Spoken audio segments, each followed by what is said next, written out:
As a police officer, at a very young age, I was diagnosed with post-traumatic stress, and that was something that I researched and struggled with, and it was something that as a first responder I tried to hide, and even when I went to get help I was rejected. After that, a short time later, I sustained a traumatic brain injury on duty while trying to apprehend a suspect after beating a girl almost to death. I was strangled and beat in the back of the head. After that, I started to experience symptoms that I had no idea what they were. I thought those symptoms were just post-traumatic stress getting worse. Later, to come to find out, it was from a traumatic brain injury.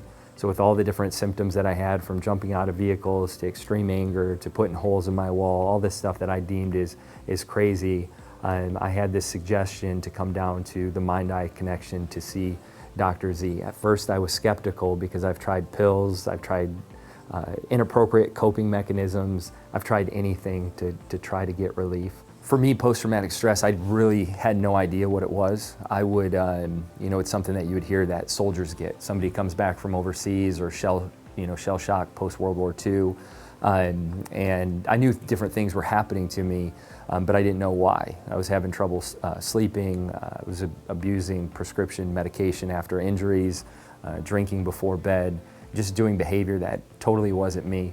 And so I sought help, and I didn't get help that I needed, and then within a short time I had a traumatic brain injury, and those symptoms really overlapped. So on top of post-traumatic stress, not really knowing what was happening, coupled with the traumatic brain injury, it created chaos, not just for myself, but for everybody around me.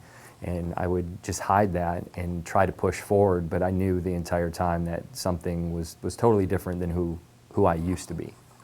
I took the leap of faith and I went down there about 4.5, 5 years ago and had relief almost instantly.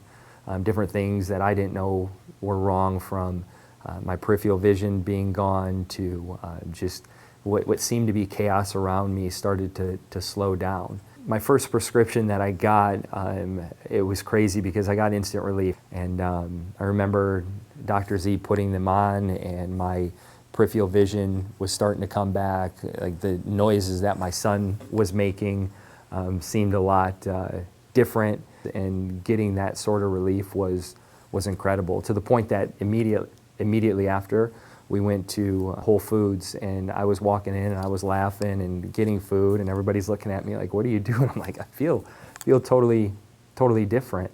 And that stuck with me, and that healing process continued to stay. And it was really life-changing.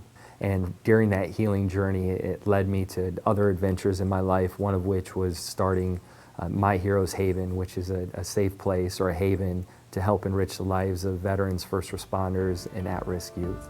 And I believe without my journey and without having that mentality of being a part of the solution and not the problem, that this would have never happened. So even though my time of service is over, through healing and different doctors like Dr. Z, I'm able to continue to move forward and serve those who may be hurting and struggling.